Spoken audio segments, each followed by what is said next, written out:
Berada di wilayah rawan tindakan kriminal, Pangkalan TNI Angkatan Laut Lana Lok Sumawe melakukan peningkatan kemampuan personel dalam penggunaan senjata api di Makolanal Desa Palo Ige, Kecamatan Dewantara, Kabupaten Aceh Utara, Provinsi Aceh, Selasa 16 Januari.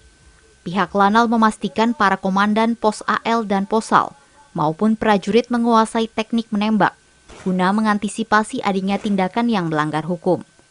Dalam menggunakan senjata api, personel diminta untuk tetap tenang dan waspada agar tidak menyalahi aturan. Terlebih pada 6 pos AL yang berada di wilayah hukum Lana Lok Sumawe, yaitu di Sigli, Peudada, Kerunggekuh, Idirayek, Langsa, dan Seruai.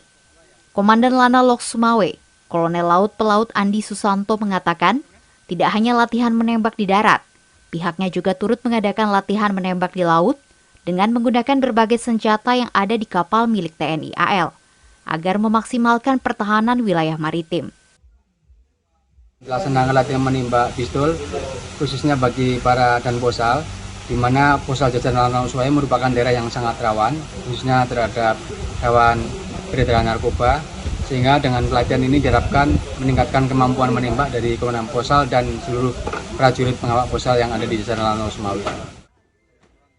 Dari hasil evaluasi pelatihan, seluruh dan Posal maupun prajurit dinyatakan mampu dan layak menggunakan senjata api laras panjang maupun pendek yang telah didistribusikan ke setiap pos AL untuk melaksanakan penugasan menjaga keamanan laut di wilayah tugas Lana Lok Sumawe.